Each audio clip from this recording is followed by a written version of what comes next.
This is Main Street with Gary Allen.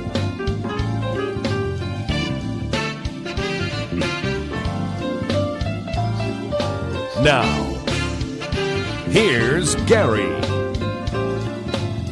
Hey, everybody. How are you? Welcome to Main Street, your humble host, Gary Allen with you. I hope everything's been great since the last time we saw each other, which was only about a week ago, I guess.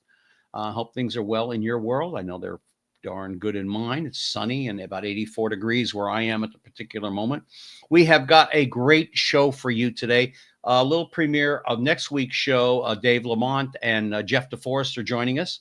We're going to talk about the NFL draft, the NBA playoffs, the hockey playoffs, baseball, you name it. You know us. When we get going on sports, we can talk for 3 hours. And it's too bad we can't, but that may be remedied before too long. But at any particular rate, we have a fabulous show for you today.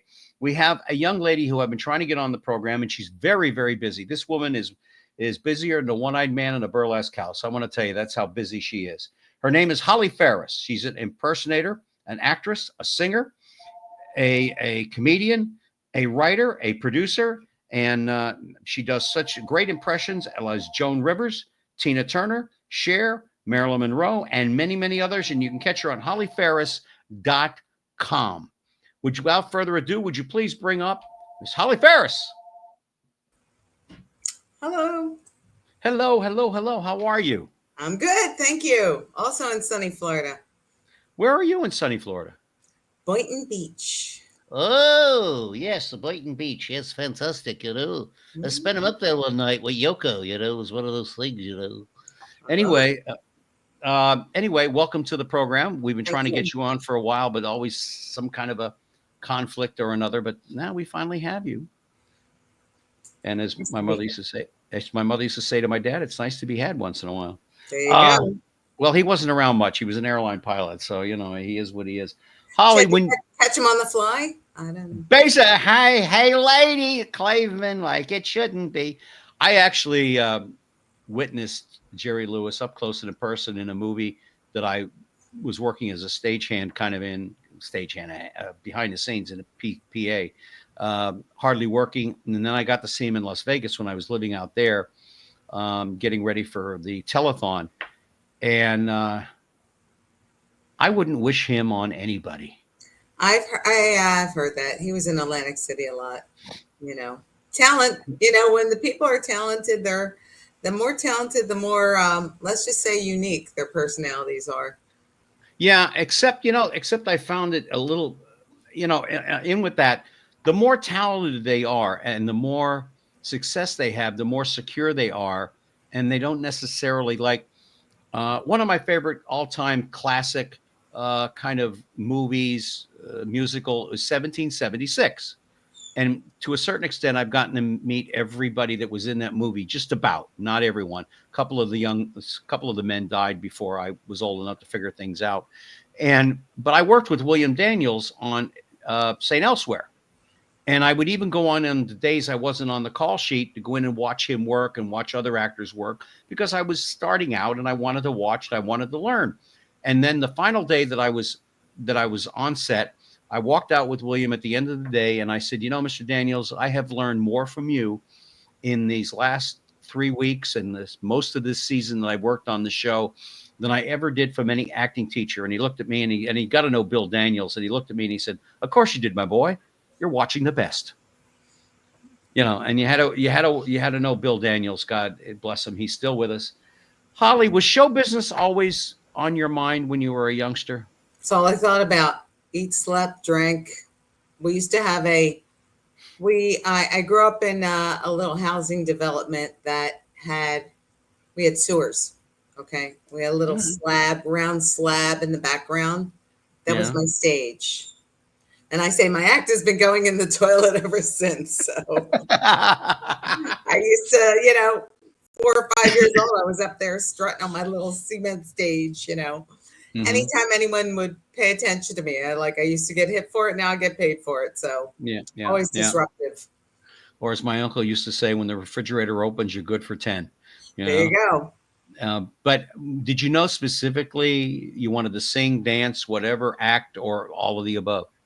Probably all of the above. I just was enamored with show business. Anybody on television, I was enamored with accents and the way people walked and talked. And I was a mimic. I was an early mimic. I started with weird relatives, homeroom teachers, anybody who was strange. I remember being in front of the class and I thought, wow, I'm really going for it. The teacher hadn't come in yet, and I was doing my, impersonation, and they were just falling on the floor laughing. And I thought, I really got it. I really got it. Well, I didn't know the teacher was standing right behind me like this.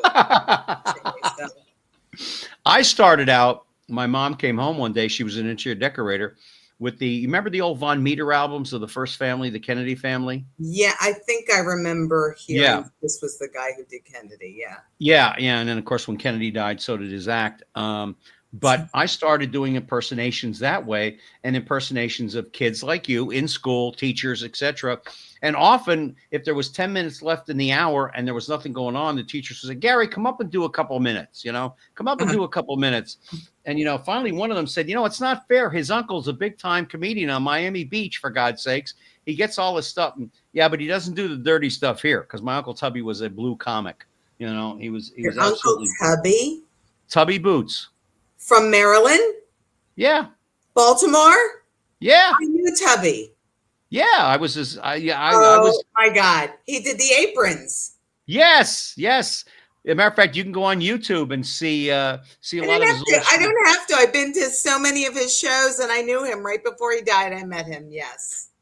Tubby Boots. Oh my God. Yeah. As a matter of fact, I talked to him a couple days. Royalty runs in your family. All the queens run in your family. Well, except for me and and my sister. She's not a queen, but But I mean, no. But Tubby was great. Tubby was. He was, and when he was clean, he was even funnier than he was dirty. For those of you who don't know what I'm saying. Yeah. I was enamored with him. Enamored. I lived in Baltimore from 84 to 86. And I was living in Baltimore when I got my first job. I think I had told you that. And I used to go down to the clubs, and that's how I met Tubby. And I just adored him. And he had a little guy who traveled all around with him, and we became great friends too. Yep. And I used to watch him, and I was like, I got to figure out a way to do that, because I had all these impersonations in me. And I was like, I got to figure out how to do a show, Did you talk to him about it? Oh my God. I used to talk to him and call him all the time. Yeah, he was something else. I lost him. I lost my mother in July of 93, and I lost him 2 weeks later. And it was a blow to my heart for my mother, number one, who I adored, and Tubby, who now my father had no qualms about gay people one way or the other, but Tubby would make him laugh so much he'd have to get up from the dinner table, and he'd have to go and stop laughing. I don't know why he wasn't like a national treasure. He was so funny, so talented. He gambled too much. Yeah, well, I mean, like a lot of the people I've met in show business, and then you think to yourself, God, they should be famous. There's so many people who are on TV or who, right. in movies who aren't that talented. I just happen to fall into the right place at the right time. And then most of the time when you get to know the person, you figure, okay, I get it now, He used to hire people to come in and what do you call it? Heckle me, to learn how to get past hecklers and stuff like that. Wow. I mean, even Bill Maher said to him one time, he said, Tubby, why do you hire people to go in and bother Gary? For God's sakes, he handles crowds just fine. Well, I just want to make sure he knows what he's doing, Jackie Leonard was his big hero. Jackie Leonard was his major big hero. I miss Tubby every day of my life, and every once in a while I'll play on YouTube. How do you stop the what's the name of that song now? How do they keep the music playing? Yes, that was Tubby's favorite, and every once in a while I'll play that, and I'm not. Yeah, it's a very schmaltzy song. Yeah, it's like. But I get tears in my eyes because somebody sing that and not cry. You're something wrong with you. It's a beautiful. Yeah, song. Because Tubby and I traveled on the road a couple sometimes when what's his name wasn't available, and we had the time of our life, and he was just something else. But there's an interesting coincidence. Talk about 6 degrees of You tubby keep boot. finding coincidences, Gary. This is crazy. Well, I mean, that and the fact that my brother was a Baltimore Colt and you got your first break in Baltimore with the Baltimore Yes. Colts doing, I believe, Kind of, Tina sort of. Turner. Yeah. Yeah. By the way, would you put up, Tommy, would you put up Holly Faris's website, hollyfaris.com, please? There you go. If you want to find out anything you want about this young lady, Holly Faris, please go here. Everything is there. If you want to contact her, her phone number is there. This is a brilliant woman, and I mean brilliant. You're going to see a video in a little while. It's a 5-minute video. We're going to play about 2.5 of it, but we have some wonderful pictures of you. Was Tina Turner your first one? Your first impression? Oh no. She was one of my later ones, actually. Who was your first? Gosh, I get probably Lucy or Mae West. I think I was Really? about 8 years old, walking around going, "Oh, big boy, sing me sometime." And I got nothing on but the radio. Oh. And my parents were like, "What the hell are we gonna do with her?" You know? Yeah. Oh, yeah. Well, I mean, you really could be like the Lon Chaney for women. You have a man of 1,000 faces, a woman of 1,000 voices, for God's sakes, you know. But when you were in Baltimore, that's where you got your break. Baltimore, yeah. I was Baltimore. working as a singing waitress on the Lady Baltimore, which was a ship that used to go out and do like dinner cruises. And somebody was on the ship for Halloween, and that was the first time I'd ever done Tina. She had just come out with What's Love Got to Do with It, and I think Private Dancer may have just hit. Anyway, she was the thing. She was so very hot at that time. Yeah. And I said, I want to do Tina Turner because, you know, I had dabbled around a little bit with Proud Mary when I was a kid, but I never did the look. So my girlfriend, who still owns a beauty shop on St. Paul Street, it's called Hair Unlimited. She still cuts all those John Hopkins kids' hair. Got a wig, and she made this fabulous, like, big Tina Turner wig for me. I went to like a thrift store, I think, and I found some kind of sequin short dress. Yeah. And then I just, you know, I'm naturally, I'm pretty much the same complexion as Tina, so I didn't have to do much.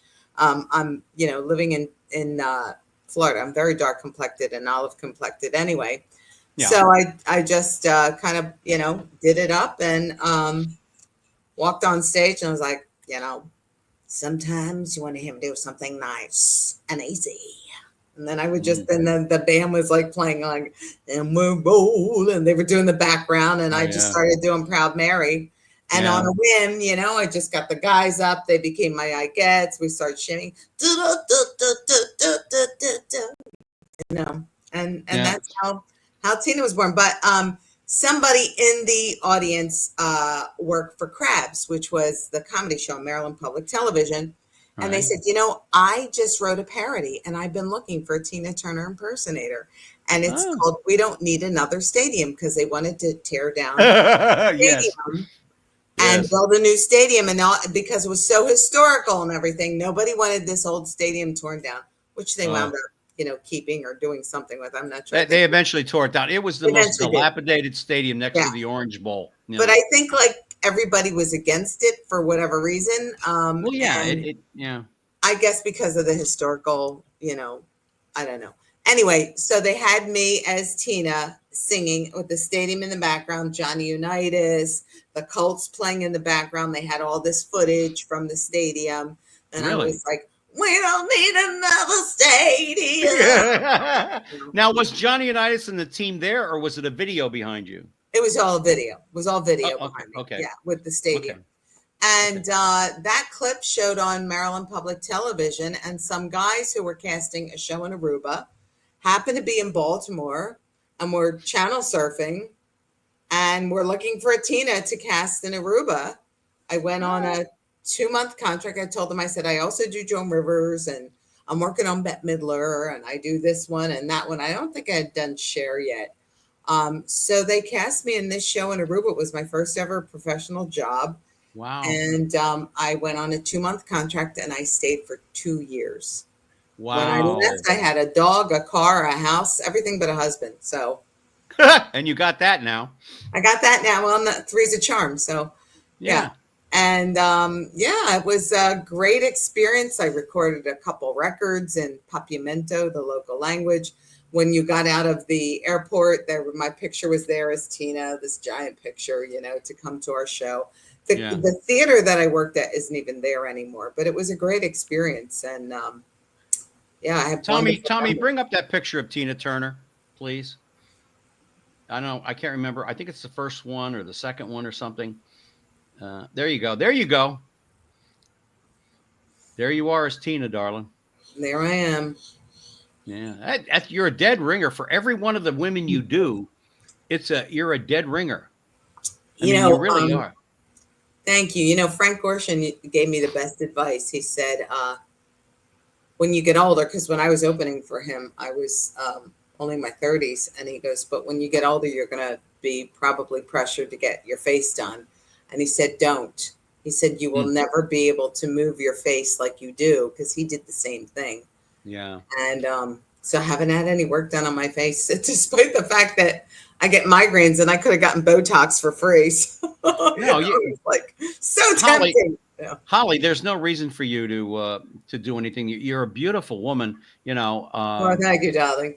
You really are. Holly Faris is joining us here on Main Street. Gary Allen with you. Just a quick reminder, you can catch some of Main Street's past shows on dbtv.tv Friday nights at 7 p.m.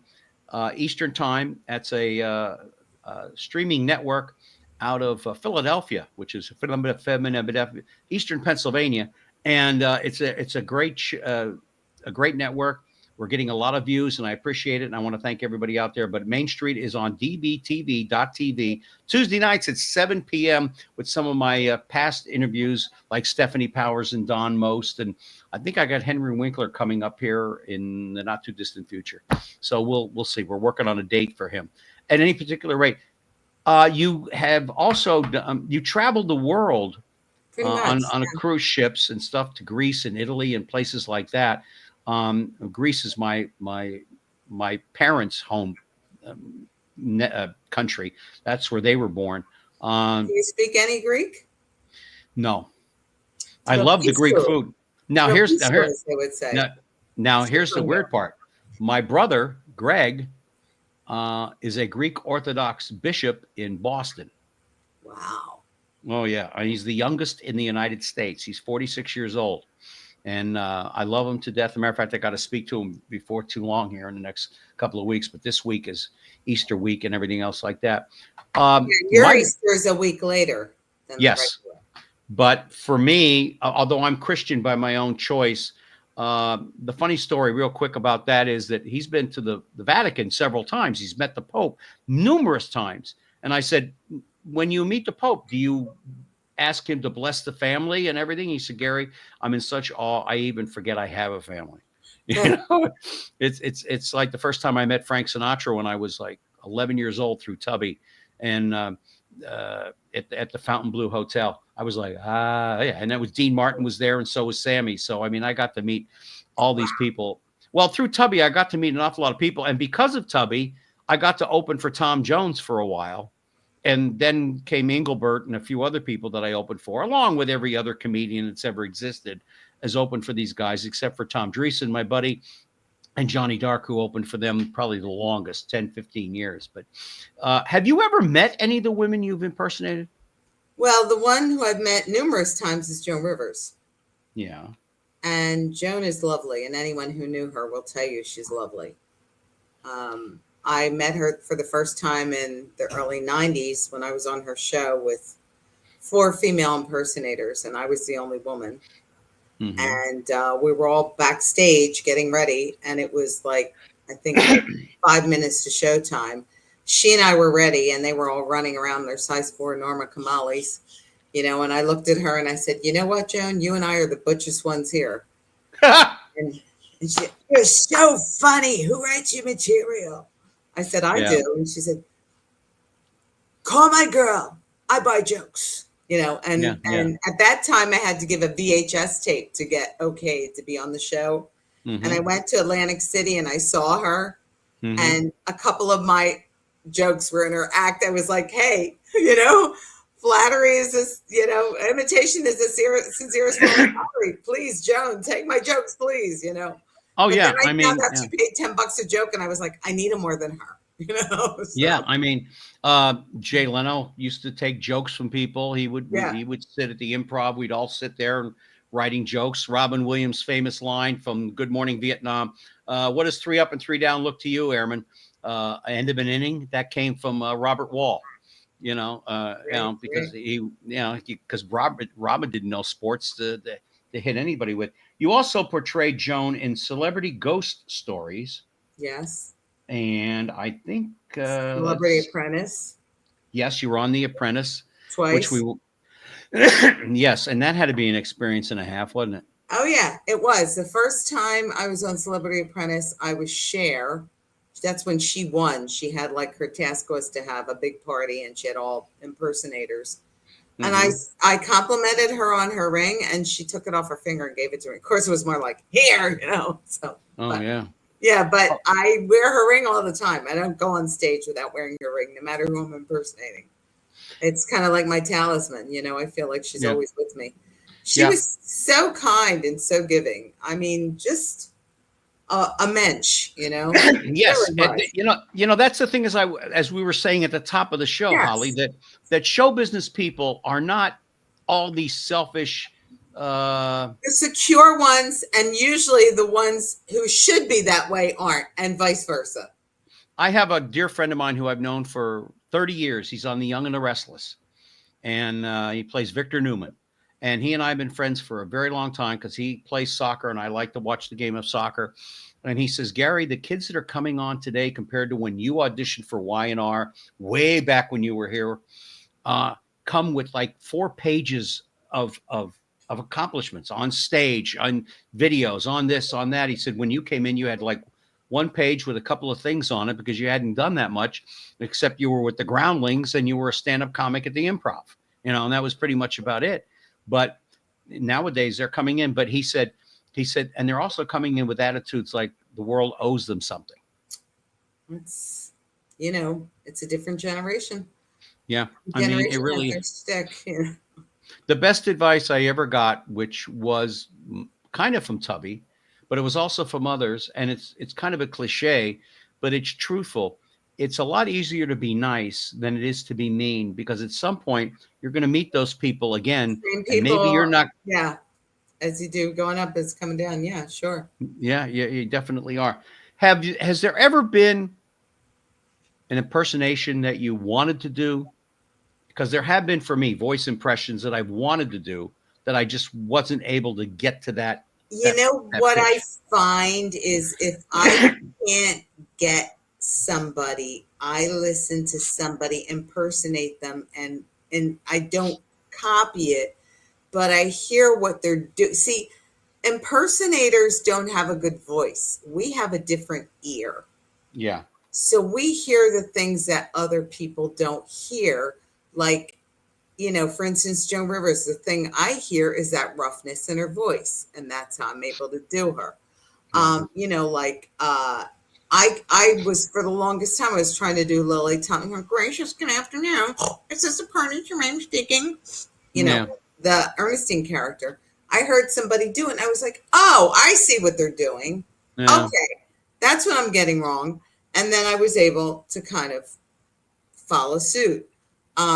So it's kind of like that. That's like the training thing. I listen to, and even if I hear somebody do it bad, I can take it and then, like, go yeah. with Yeah, I mean, it's kind of funny. It's like with Jay Leno. I mean, I've known Jay since I was 9 years old, and he doesn't walk around and talk like this all the time, and then as my act was getting older and I was getting older, Marcel would always say to me, you got to keep that up there. That's what people want to hear. I said, yeah, but that's not Jay today. And even the black stripe in the hair is not Jay anymore. He it. doesn't Right. have it anymore. He's as Right. white But as I people, am. once you go for the most commonly recognized look, that's usually because I do people who change their look. Bette Midler constantly changes their look.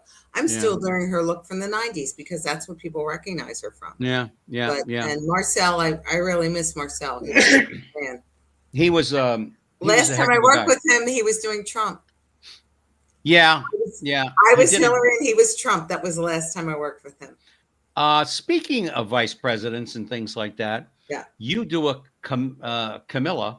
I think we What I Tommy, do need I to have tell you, Gary, yeah, seriously, yeah, and to be clear, the yeah. name is Kamala. Kamala. Okay, Kamala. I'm And sorry. it's a comma and a lot. Oh, that's her laugh was like, uh-oh, what's going on here? Do we have a picture? Did I manage to capture a picture of that, Tommy? You want my Kamala picture? There it is. There we go. Yeah, there it is. That's not even a good one. You Yeah, don't but have that's the one. you don't have the Faris Harris picture.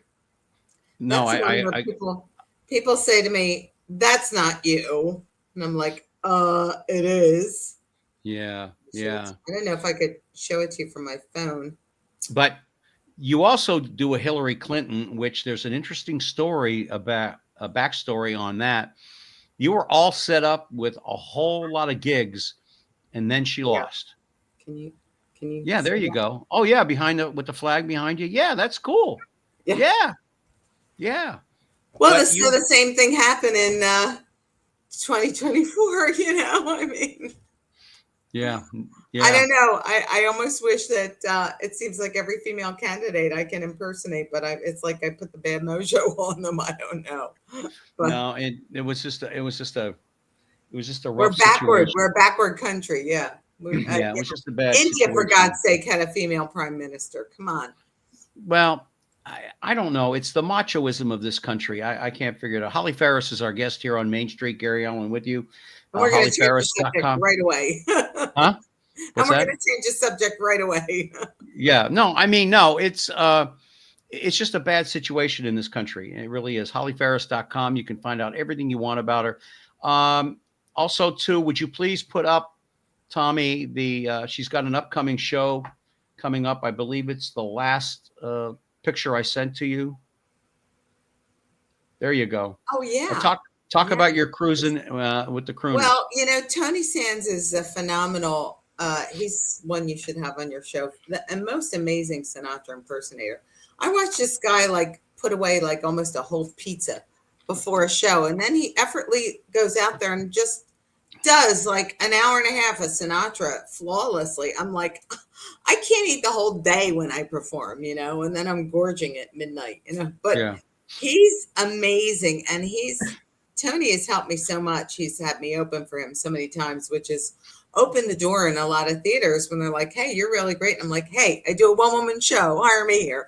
And then I've gotten into theaters because of him. And yeah, we're doing this cruise in December, MSC, and it's Matt Macis, who is also great. I think Matt's doing Bobby Darin and somebody who I don't know, but I'm sure she's phenomenal. And Bobby Darin was an old friend of mine. Wow. Bobby Darin, Frankie Avalon, and all those guys from South Philly were all friends of mine. Bobby Rydell and I opened for Bobby in Las Vegas. Fisher was also from Philly. Yeah, but we were all Philadelphia Philly baseball fans. Oh wow, the Phils. Yeah, and we would talk about the Phillies. And when Bobby died, it broke my heart. Yeah, very unexpected. It really broke my heart because I have a certificate, a high school graduation certificate from Rydell University, from Bobby Rydell, that he used to sign and give away once in a great while. And according to Bobby, I majored in sexology, which is, being a Greek boy, is probably not too hard to figure out. Anything new coming down for you as far as any new women you're working on? Well, I thought I had a big career as Jennifer Coolidge, but then she got killed off on the White Lotus. So I was hoping they would bring her back in a couple of dream sequences. I actually did a White Lotus themed gig in Long Island, and it was so much fun. I had my high-end gays walking around with me, and it was a great show because like Marilyn, all I had to do was basically drink and just kind of, you know, I act dumb and, oh God, you know, and like just be ditzy. So I didn't even have to think. You know? No, It's a absolutely. natural. Now, I pretty much stick to like, people are like, oh, you don't do anybody modern. I was like, well, I work in the over 55 industry. So that's Yeah. basically who I'm gearing my show towards. And Every I know my yeah. limitations. I'm not going to do Megan Thee Stallion. I'm not Yeah. going to Yeah. do Doja Cat. I mean, Yeah. Yeah. let's be Yeah. realistic here. People who aren't realistic are the people who don't have good shows. I'm realistic. Everybody that I mentioned that you're going to be on this show, including our good friend Camille, uh, they think the world of you. Oh, that's very sweet. Everybody, Richard Skipper, I love everybody. Richard. Richard and I are You old know, you friends. should do dueling carols. Yeah. Yes, it's a terrible thing to say about that. I used to do in Vegas with Rich Little dueling Reagans Oh and God. dueling everything else. And Rich was always funny because he'd always come over to me and go, Gary, what was the question? Yeah. And we do, and one time he unexpectedly for a charity event, he brought me on stage and he said, I just want to introduce you to a young man who's also an impersonator. He's working across the street at the MGM with Engelbert, but he and I are now going to do a reenactment of Richard Nixon and John F. Kennedy. And that was one of my first impressions was the Kennedy family. I thank you very much, and have a wonderful day, and like that. Anyway, but I used to love to be around other celebrities that could do impressions. It's so much fun. It really is. Yeah. It really puts a kick in your day. And 9 to 5 people don't understand us at all, which brings me to they don't. They really don't. I mean, I've worked a lot of 9 to 5 jobs around here to supplement my income. And they find out you're in show business and they don't know what to say to you or do to you or talk to you, or Yeah. they're jealous of you. Well, You we're know, an it is. oddity, anyone who's an artist, we kind of like walk to a different tune. Yeah, absolutely. Speaking of which, I was in the business for a lot of years until I got tired of doing Leno and I wanted to get back into radio and podcasting and stuff. The one pet peeve that I have that I want to talk to you about is when people are starting out and they come to you for advice on how to do this, how to do that. I used to always say, make sure you learn a little history about the character that you're doing. I know a lot about Jay Leno because I know Jay Leno. Mhm. But there were some impersonators that would be at Sunburst that I would talk to. They wouldn't know the one young lady that would do Whoopi Goldberg. She didn't know anything about Whoopi, nothing except a couple of movies. And It's that kind was of it. crazy. I don't Yeah. know. I mean, that's especially if you have to do mix and mingle, because people will question you like you're the real celebrity. And when Joan's husband died, I used to get, oh, Joan, oh, your husband killed himself. So I had to have a retort, and Joan had retorts too. But Mm. I had my own comedy that I retorted with, and then her line, which I think was like, I promised my husband if he ever died that I would visit him twice a week. So I had him cremated and I spread his ashes all over Neiman Marcus.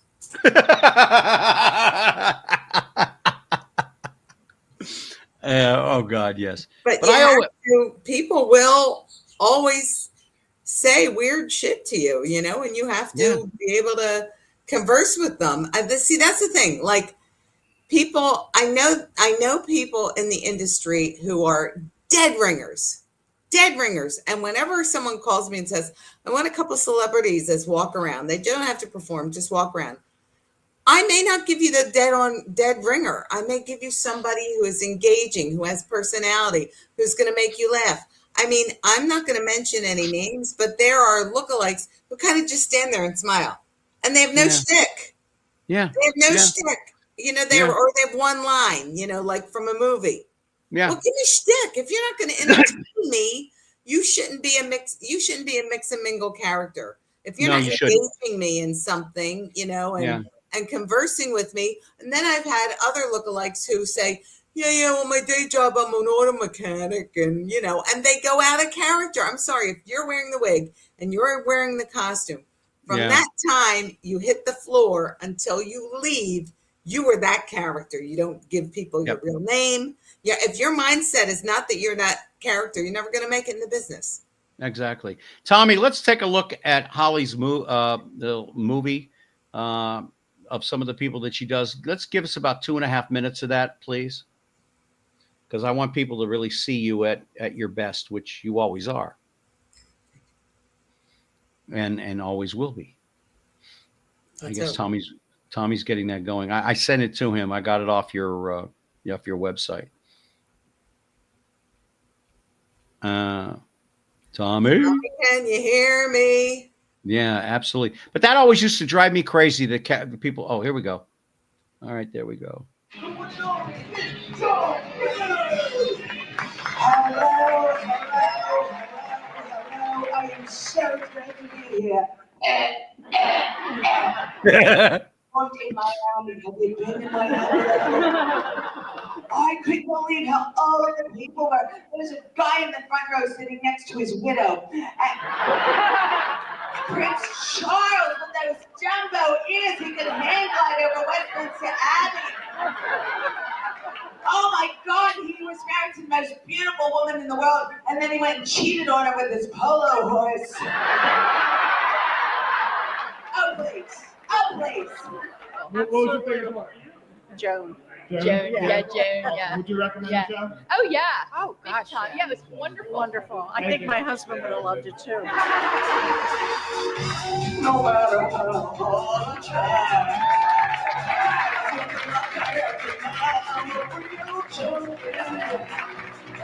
For plastic surgery.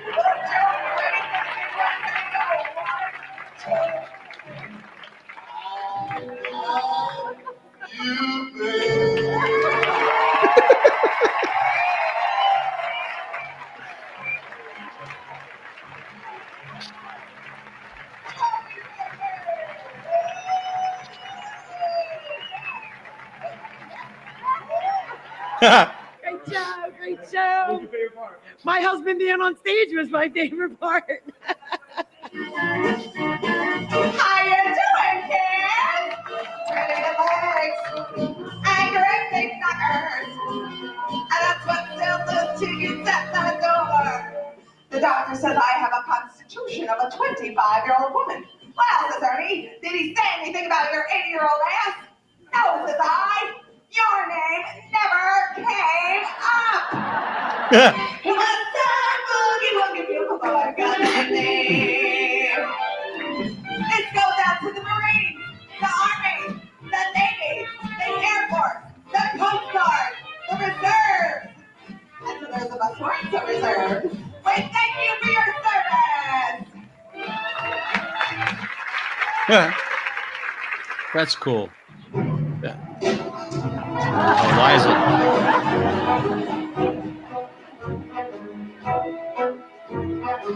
Start spreading the news. I'm off the wagon today. I wanna be back on the stage. New work, new work. How did you like the show? I love the show. I thought Holly was great. What was your favorite part? I liked it all. How did you like the show? It was awesome. It was really great. And would you Yeah. recommend the show? Absolutely. Highly. My mother is a European Jew. My father is a deep Southern country boy. It's kind of like being raised by Dr. Ruth and Gomer Pyle. I'm from the booming metropolis of Atco, New Jersey.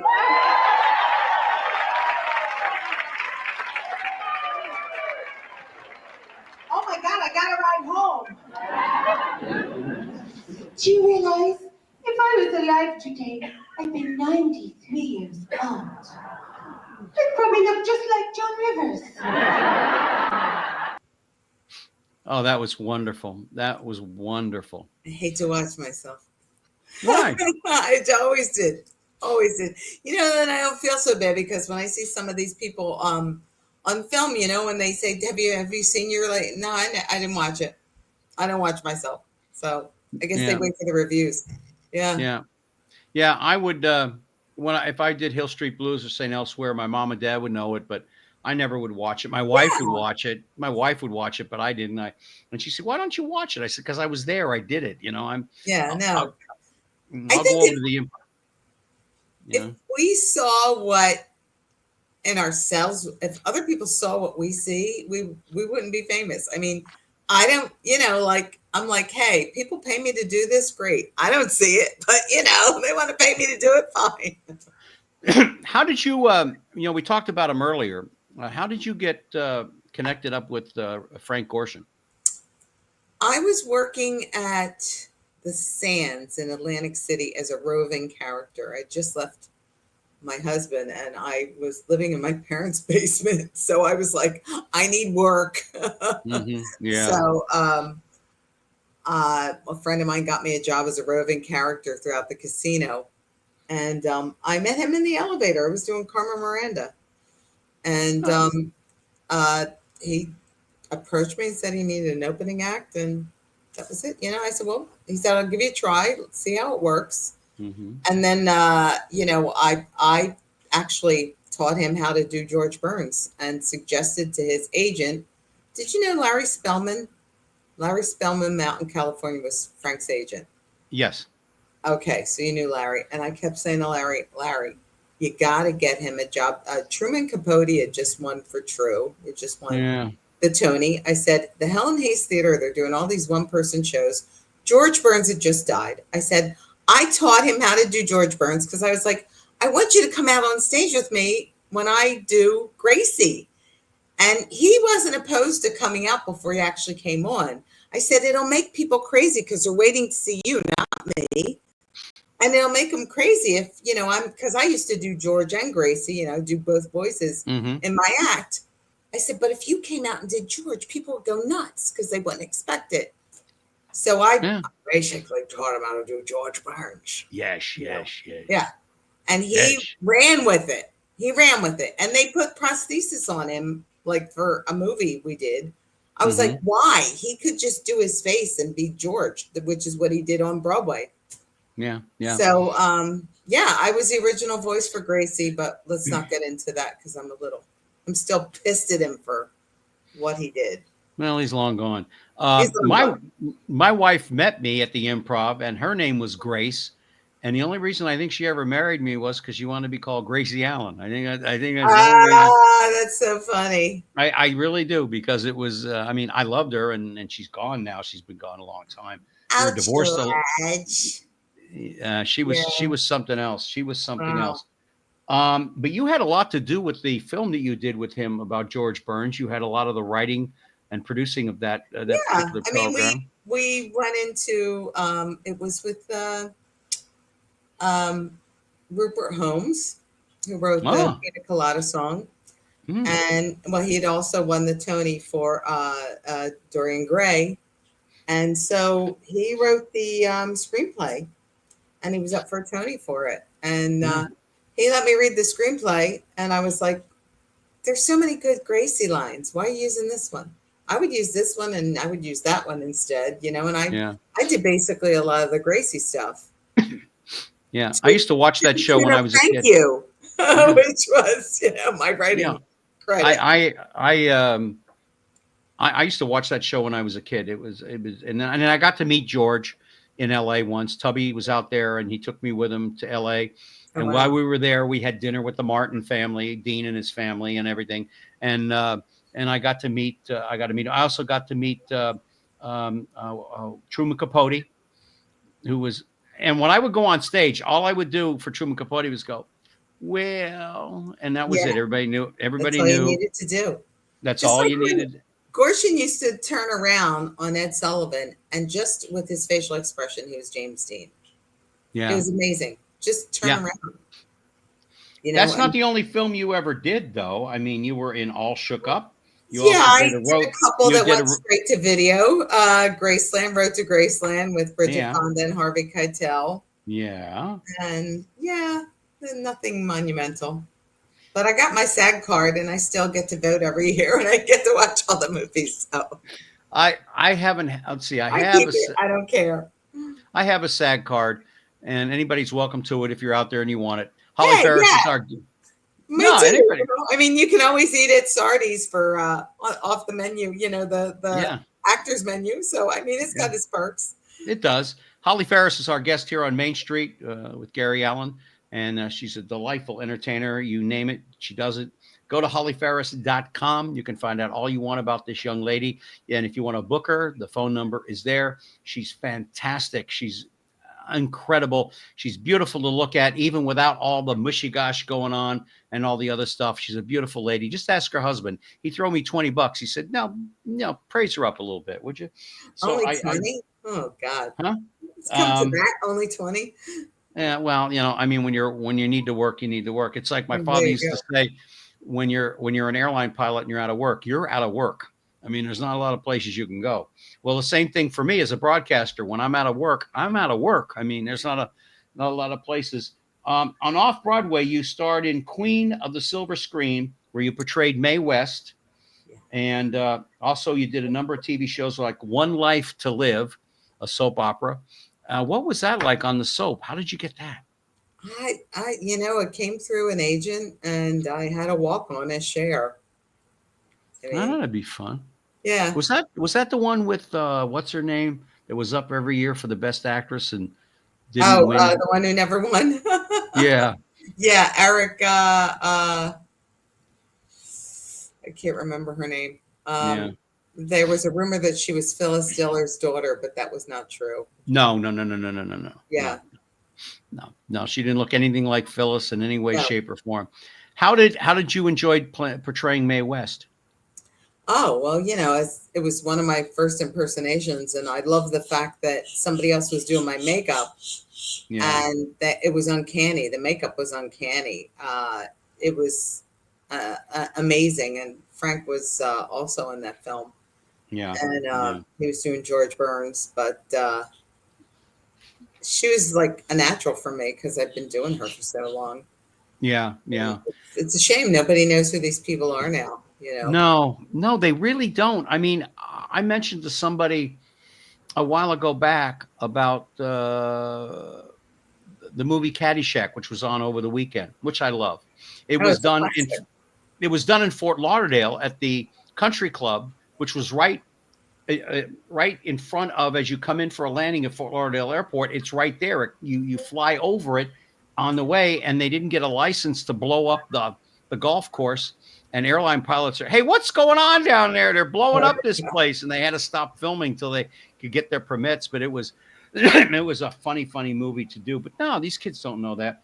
You also have a heart of gold when it comes to charities and giving of yourself. You do for animal rights, as well as you do USO shows. I've done a few USO shows. Yeah, and I work with one of the best Bob Hope impersonators in the whole country, Bill Johnson, who is a hell of a nice guy. And it's just a pleasure. Sometimes he and I do a show together. I do Phyllis and Marilyn, and I'll either throw in Lucy or Carol Channing with it. Yeah. Depending on how long they went. And then our third person in our USO show, when there's the budget, of course, is a woman by the name of Michelle Delafave, who was an original gold digger dancer and Dingaling sister on Dean Martin. And when she was 18, she toured Vietnam with Bob. And she did, I think, 2 or 3 tours with him at that age. And she's still... she's the senior of our cast, but she's still stunning and tall and has long, beautiful blonde hair and those long legs. And she's still gorgeous, and she sings like an angel. And she opens with the national anthem. And if you've got any crystal in your hand, it will crack when she sings that. Yeah. She's got an incredible voice. And so I missed him. I missed seeing him twice. He came to where I was in Vietnam. I was in Pleiku. And I was a helicopter pilot, and unfortunately, I had to run perimeter for him. What people don't know is that there was $1 million contract out on him from the Viet Cong, that if you killed him, then you got the $1 million in Vietnamese money, whatever. I never knew that. There was a contract out on his life. And I have a friend of mine through Harlan that he knows the woman who wrote the book about Bob, along with Bob's daughter. So I'm going to probably talk to you in the next day or two or so about getting the impersonator on with the writer of this book and have some fun, But I missed seeing him twice. Now, I did get to meet him once in LA And I told him I missed his show because of blah blah blah blah. He said, "You were in Play Cool, huh?" Yeah, I was. I always used to love it when he was on there. When he was on with the Tonight Show, he'd start off with Johnny would go, "Hey, you had so and so on the on your tour with her." "Oh yeah, she's a stunning little day. I'll tell you that right now." You know, and his voice would get deeper and deeper when he was getting. Yeah, she's a hot little number. I'll tell you that right now. Boy, the boys. Yeah, Really and I'm sure he wasn't saying that from far away either. He knew from experience. Oh yeah, he knew he was something else. But where did your philanthropy get involved with animal rights and stuff like that? I've always been, an animal lover, and I like dogs more than people. I really Yes, do. yes, I love kitty cats more than people. Yep, yep. Okay, so real men do like kitties. It's Yes. true. I'm not my brother's a cat person. I'm not. I was a cat person all my life till I was working in Aruba and somebody dumped two little dogs from the same litter in my lap, and then I never went back. Once you have dog, you never go back. Oh yes, and she says Vietnam. No, sorry. yes, hello, yes, hello. What does Joan Rivers say? I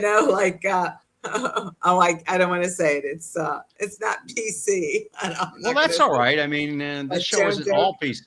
But Yeah, she said something about, you don't think Koreans eat dog? Are you kidding? I went there for Thanksgiving and the turkey had a frisbee in its mouth. Okay. The Vietnamese eat dog too. Yeah, well, it's They're an not- Asian thing, Yeah, the Chinese have outlawed it now, so they don't. And Good. if you're caught doing it, forget it.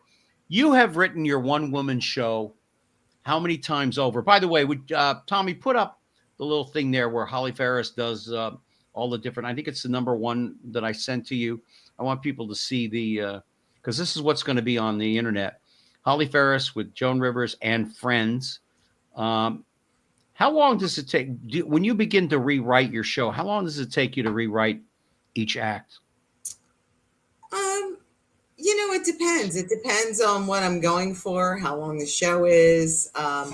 Sometimes I'm just doing stupid things and things come to me because I'm not all of my show is more of it's like, a lot of people say, oh yeah, like the Edward twins, only you're a girl. And I'm like, no, I know them. They're great. They're talented. Eddie and his brother are phenomenal. And Eddie and Anthony are phenomenal. But Yeah. my show is a variety show. I do I do celebrity impressions. I do song parodies.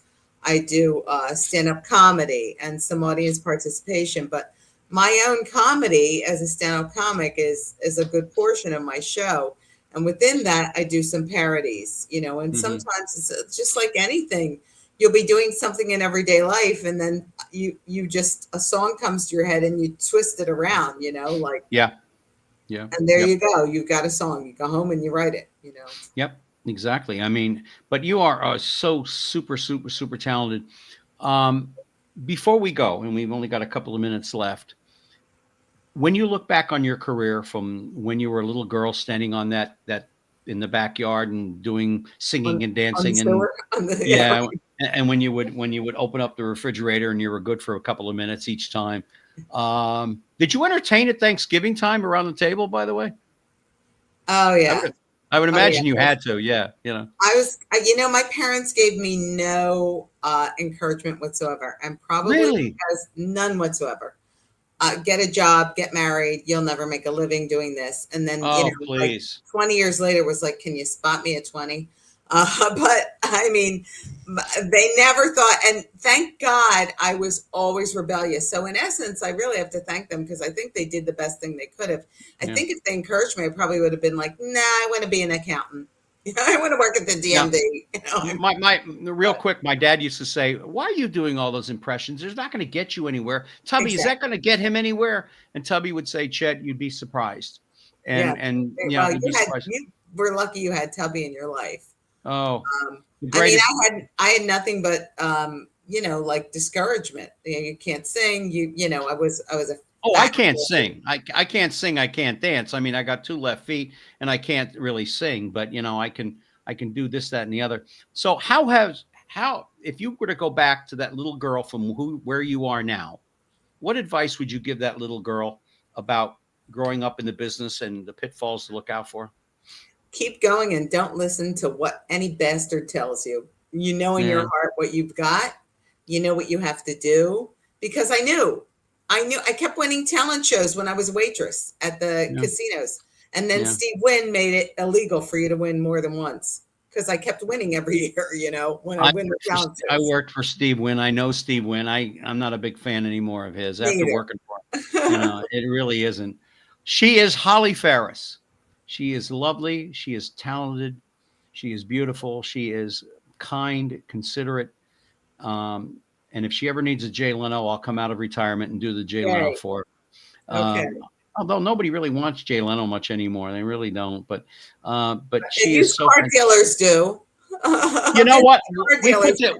We put together a whole load of those down in Miami with my business partner, but nobody would ever do it because they were afraid of Jay Leno as a car dealership. Now, it did run in Miami for a while for Armstrong Ford, Armstrong Chevrolet and stuff. But after that, nobody else wanted to even try it. There are some places that won't touch impersonators at all. I mean, you know, advertising agencies.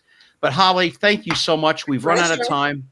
Thank you. This show will be on this coming week and probably Thursday or Friday. I will let you know. Stay right where you are. I want to say goodbye to everybody, and then we'll talk right after the show for just a couple of minutes. All right, everybody. I just want to thank all of you so much for taking the time to join us here on this program with Holly Faris, a beautiful entertainer in more ways than one, inside and out. And I want to thank all of you for taking the time to join us. Until next time, please take care of yourselves, take care of each other. From me to you, God bless you and take care.